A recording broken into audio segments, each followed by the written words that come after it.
Shalom, jumpa kembali dengan Monica di Ask KPA. Pertanyaan hari ini, kenapa sih orang Katolik kalau mau mengaku dosa itu harus ke gereja dan harus lewat romo? Saya juga mempertanyakan hal yang sama waktu saya masih kecil. Saya ingat waktu itu saya masih SD dan kami sekeluarga harus pergi ke gereja untuk pengakuan dosa.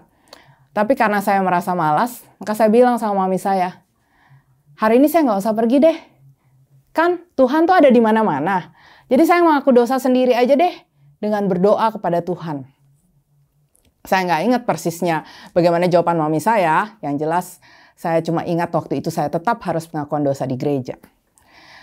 Tetapi semakin saya beranjak dewasa, saya semakin mengerti kenapa penting bagi kita untuk mengaku dosa. Bukan hanya di dalam kamar, tetapi mengaku dosa kepada romo. Ada beberapa alasan. Yang pertama, kalau kita mengaku dosa, kenapa sih kita mengaku dosa? Kita mengaku dosa karena kita mau menerima pengampunan, ya kan? Kalau kita mengaku dosa di kamar, apakah kita bisa yakin bahwa dosa kita sudah diampuni? Memangnya waktu kita berdoa dan mengaku dosa, apakah tiba-tiba ada suara yang bilang ke kuping kita, oh dosamu telah diampuni? Itu nggak akan terjadi kalau kita hanya berdoa di kamar. Tapi kalau kita ke gereja dan kita mengaku dosa sama romo, maka kita akan mendengar kata-kata tersebut. Waktu romo memberikan absolusi, kita akan bisa mendengar bahwa dosamu telah diampuni. Pengampunan dosa yang dari romo bukanlah pengampunan yang berasal dari romo. Romo tidak mengampuni dosa kita. Tetapi kuasa yang ada dalam romo adalah kuasa yang diturunkan dari Yesus sendiri kepada para rasulnya. Dan kemudian diturunkan juga kepada para uskup dan para romo. Sehingga sampai lewat rahmat imamat, lewat sakramen imamat yang romo miliki, maka romo mempunyai kuasa itu untuk mengampuni dosa kita.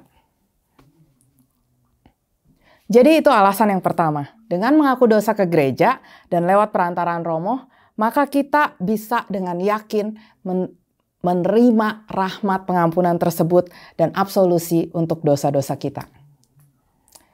Alasan yang kedua, dosa bukan hanya memisahkan hubungan kita dengan Tuhan, tetapi juga mengacaukan hubungan kita dengan tubuh mistik Kristus, yaitu gereja itu sendiri.